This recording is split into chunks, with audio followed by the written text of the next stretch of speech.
Nie ma tego złego. Dlaczego nie przez sens się... Nagrywanie leci.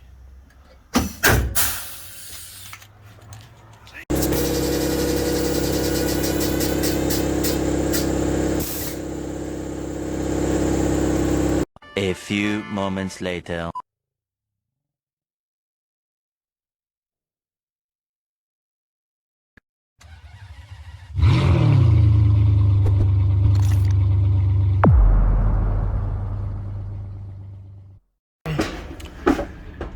Składanie już w toku.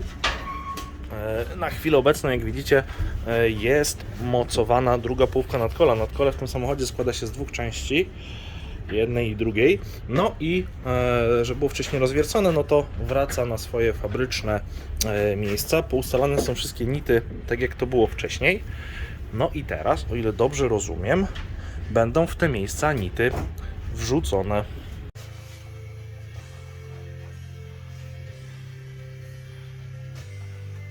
To jest jakiś specjalny klej do aluminium, czy masa uszczelniająca? Specjalny.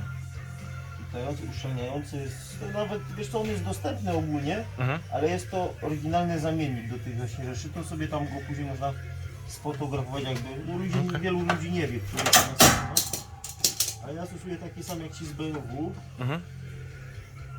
No aluminium jest aluminium, w sensie, że istotnie jest ten sam, no to... Tak. Nie, to jest klej właśnie do takich rzeczy, wiesz? Do bardziej aluminiowych, bo do stalowych się robi trochę inny. Przy zgrzewaniu się, ten się daje przy nitowaniu, a inny się daje przy zgrzewaniu. Bo przy zgrzewaniu się daje taki, który jak się rozgrzeje, to się zamienia na cynę. A ten jest na żywicę epoksydową. Widzę, spójne jest, jakby szyba miała być klejona. Tak. Ładnie, ładnie.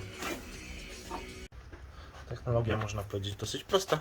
Najpierw się łapie tymi cwingami, nie wiem jak to się po polsku nazywa, pewnie zaciski bacharskie, bo jakoś tak.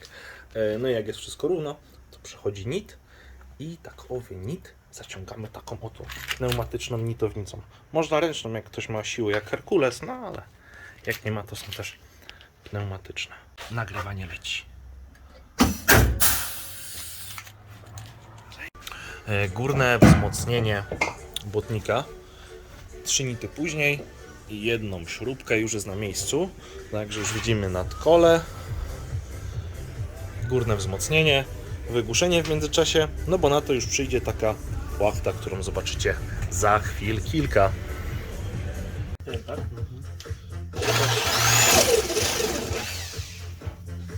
Też, żeby nie nagrywać wszystkiego, tu jest takie jakby, nie wiem, zabezpieczenie pod błotnikiem czy wygłuszenie. W każdym razie element mocujący.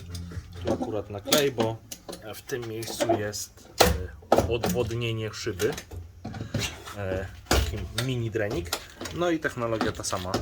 Czyli najpierw znajdujemy otwór, nit, zaciągamy i pięknie wszystko wchodzi.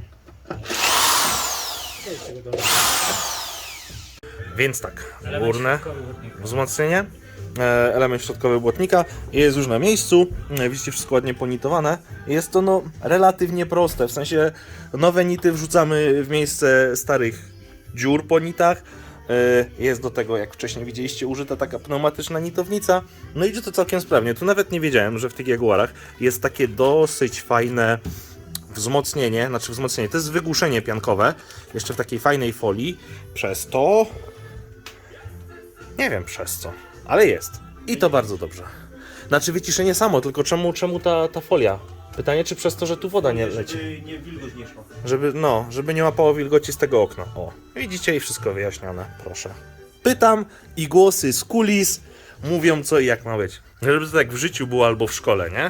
Zadajesz głośno pytanie i masz odpowiedź. Od razu by się lepiej te sprawdziany pisało. To mocowanie błotnika jest wrzucone na te grubsze nity, na tą hydrauliczną nitownicę i podobnie zresztą tak jak sam błotnik będzie, zresztą tutaj widzicie dziurki gotowe na ten błotnik, gdzie on po prostu ma być. Pięknie. Tutaj oczywiście wszystkie nowe gumy, uszczelnienia, pianeczki będą. Wstępne pasowanie błotnika. Widać nam się otwory nawet ładnie pokrywają już za pierwszym razem, także nie trzeba będzie kombinować. Ciach. Oczywiście wcześniej jeszcze tu musimy pouzupełniać te wszystkie masy uszczelniające. No i pewnie byliście ciekawi, jak to są łączone te wszystkie blachy tutaj. Ano tak, że tu jest taka piękna zakładka. No i tą zakładkę się wylewa z pawem ameliniowym. I wszystko jest potem pięknie, ładnie, jak nowe.